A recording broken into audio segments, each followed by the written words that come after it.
You're still watching The Conversation. Let's go to South Africa, where President Cyril Ramaphosa was re-elected as the country's president after the African National Congress struck a deal with the DA, that's Democratic Alliance, and other parties. Now, Ramaphosa secured his second term with 283 votes, defeating economic freedom fighters Julius Malema's party, who secured 44 votes. Now, the African National Congress lost its majority in the election and had to enter a coalition with other parties. Ramaphosa will be sworn in on June 19th. Now, the deal marks the start of a new era in South Africa's politics with different parties working together. Now, joining me on the program is Zama Ntshona, spokesperson for the African Transformation joining me from South Africa. Thank you for your time, Zama. Good evening to you and the viewers. Let me start with the last line, in my intro there. I mean, the deal marks the start of a new era in South African politics with different parties working together. I mean, this is the first of its kind. I'd like to know your immediate reaction. Thank you so much. Well, we have had a test run of something of this nature, but in a local level.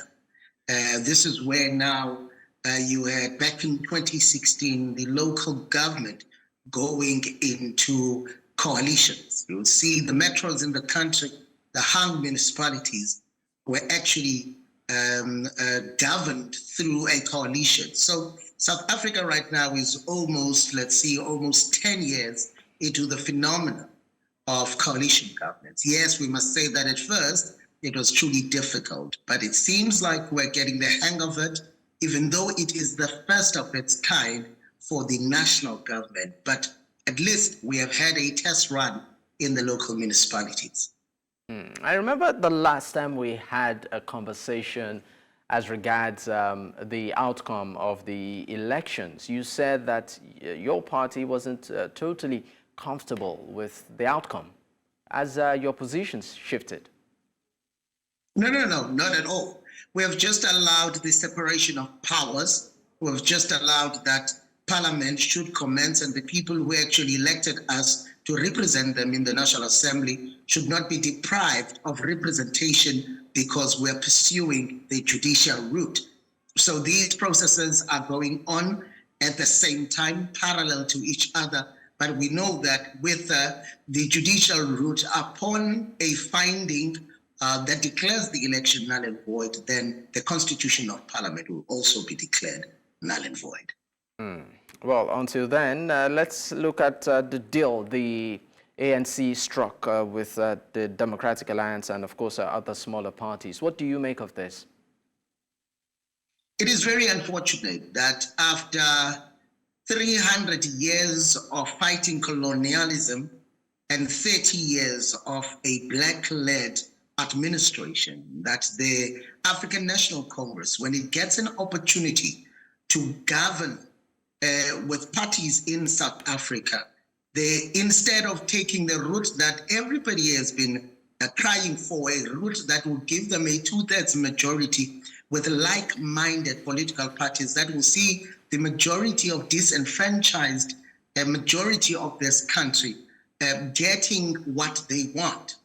The party they chose to go into bed with is a party that does not want the NHI. It is a party that does not want the BEE.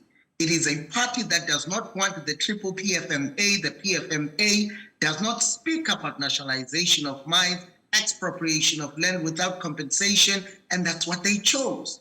And if you can take just the top 5 parties that are towards the left, you get an easy 70.3% of the votes, and that gives you more than the 2/3 majority you need even to change the constitution of this country.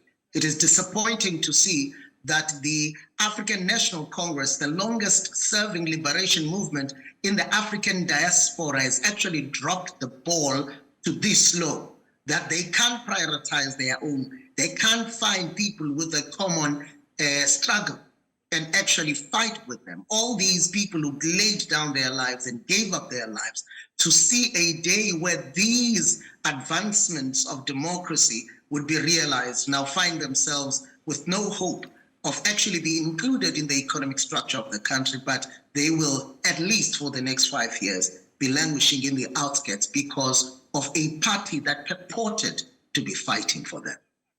Now, let's talk of parties like yourself, particularly the Third Force, the MK party, which of course also expressed concerns over alleged irregularities and discrepancies in the voting process, particularly, in the KwaZulu-Natal province, amongst others, and as of course a promise to challenge the outcomes of this election.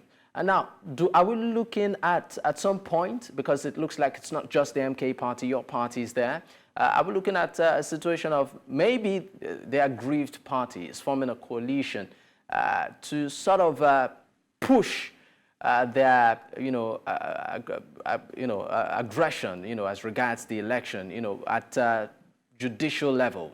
Would there be some sort of alliance in that regard? Thank you so much. As of yesterday, the MK party actually announced that it is joining the ATM in court. And also, I believe that even though the upper structures are still speaking on this, we will also be joining them on their date, because this issue is imperative. When you look at some of the numbers that are being tallied, the discrepancies amount to 9 million votes and beyond. So that we cannot allow to actually drive the narrative of the day. If an individual cheated coming in, how do you trust that they will not use that modus operandi throughout their term? For us as the African Transformation Movement, we're not going to take that chance. Already, we are part of 25 political parties that are saying these elections were not free and fair, and the MK in the court challenge is joining us now so that we're able to advance the struggle of bringing about electoral justice for the Republic of South Africa. Let's talk about some of the pivotal issues South Africans are facing. There is poverty, there is unemployment, there is the power issue, amongst, a plethora of other issues, including corruption.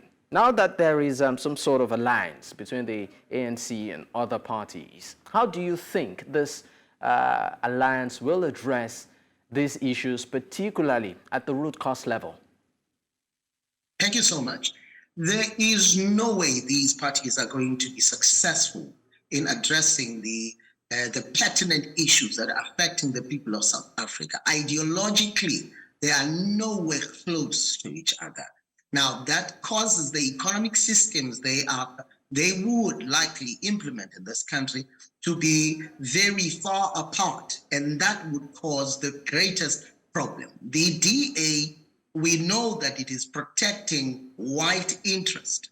It is protecting the minority interest, whilst the ANC purports to be protecting the majority interest. Now, where you have capital and the working class in the same boat, you are bound to have a clash of ideas to a point that you will be paralyzed in implementing even the economic system that you purport that you would want to actually implement. I do not see change. What the ANC of Ramaphosa has done, it has just maintained the status quo and just dropped the ball.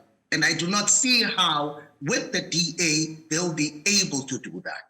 As the South African society, when we said Black people, there must be preferential treatment because of the history that we all know. And we were not playing because we knew that you can't put both in the same line, in the same race, and hope that the advantaged and the disadvantaged would have a fair chance. The disadvantaged individual would have a fair chance in running the race. When you look at the State Capture Commission, there is a Mr. I'll just remember his name right now, but he was from Pusasa, a Mr. Agrizi. A Mr. Agrizi, part of his testimony is that he had 6 million rand every month for bribes, 72 million rand for bribes. You're not going to find our SMMEs who will have a fair chance on the economy and participation having access of 6 million just on bribes. This is why preferential treatment towards people who are previously disadvantaged is of necessity if we are to deal with the challenges that we're faced with as a country. But unfortunately, even on the issue of the NHI right now, the DA went to court to scrape that because their agenda is pro-capitalist. It is not pro the masses of this country. So this is why we say we do not foresee a future where the marriage of the two would bear fruits for a common man in South Africa. All right. Just before we, wind up on this conversation, many of the opinion that parties like, of course, your party, even the MK, challenging the outcome of this particular election that, of course, just recently happened, is more of a personal interest as against the interest of South Africans. How do you react? At the backdrop of what I just gave you right now, you would see that if it was about personal interest, we wouldn't cite reasons such as the scraping of progressive gains that we have had as the premise from which we are advancing our argument. But it is on the basis of the prioritization of the people of this country that we are saying that should be the priority. The beneficiation or the benefit to the people of this country must be a center that holds for maximum benefit for the people of this country. Unfortunately, if you're going to take away what has been assisting us to bridge a gap of more than 300 years, and you want now to bring a 1:1 situation when you know that for 30 years you even failed your people, what is it that you are trying to do? So it is not about us. Even if you were not, for instance, in the top 5 parties which are leaning towards the left that I was talking about, there is no ATM there. The 70.3% does not include the ATM. I have not included myself in that because it is not about us. It is about making sure that there is an alignment of like-minded people who care for the liberation of this country and the creation of a conducive environment for a common man to thrive in this country. We are not going to thrive in this manner. And this is why we believe that the alliance or the coalition of the ANC and the DA is an unholy alliance. It is not based on merit, not based on ideology, not based on a common cause of advancing the people of this country, but it is just a marriage of convenience based on who funds the individual who are in charge. All right, Zama Ntshona, thank you so much for being on the program. Zama Ntshona is great. Now, Zama is actually the spokesperson for the African Transformation Movement from Johannesburg, South Africa. On that note, this is where we drop the curtains. In case you missed out, you can actually catch up on our YouTube platform. The handle is @NewsCentral TV. My name is Dapo Adegboye. The opinions of our guest remains theirs and not that of News Central. Bye for now.